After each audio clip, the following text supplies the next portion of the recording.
நாம் தமிழர் கட்சி உலக தமிழர்களுக்கான கட்சி என்பதை மீண்டும் ஒரு உரை நிரூபித்துள்ளது. திருச்சியை சேர்ந்த ஒரு நபர் அரபு நாட்டில் போய் விவசாய வேலை, தோட்டத்து வேலைன்னு சொல்லிட்டு ஒட்டகம் மேய்க்க விட்டு பெரும் துன்புறுத்தப்பட்டு, எப்படி துன்புறுத்தப்பட்டார் அப்படின்னு சொல்லி போட்டு ஒன்று ஆடி ஜீவிதத்தில் தான் சேம் அதே மாதிரி தான். கொஞ்ச நாள் விட்டுருந்தா அவரும் அதே மாதிரி ரகுமானத்தான் மாறியிருப்பார்.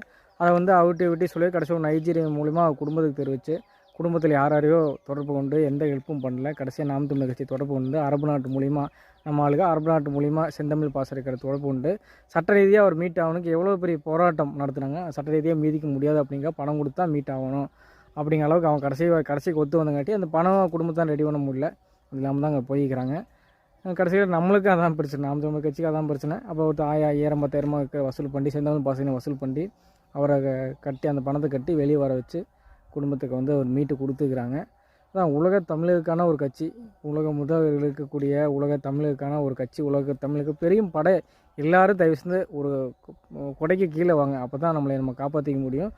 2008 கேப்பாரற்ற லட்சக்கணக்கான பேர் கொன்று எந்த ஒரு கேள்வியுமே இல்லாமல் இந்த தமிழினம் அடுத்த சில 10 ஆண்டுகளில் தனக்கான ஒரு பெரும் படையை கட்டி, பெரிய ஒற்றை கூட பெரும்படை உலகமே திரும்பி பார்க்குற அளவுக்கு பெரும் படையை கட்டி பெருசாக சாதித்தாங்க. தமிழர் அப்படின்னாவே ஒரு கெத்து இருக்குது அப்படின்னு சொல்லி போட்டு பயம் இருக்கணும் அப்படிங்கிற தமிழ் மொழி அப்படின்னாவே இன்றைக்கெல்லாம் சிரிக்கிறான்ல.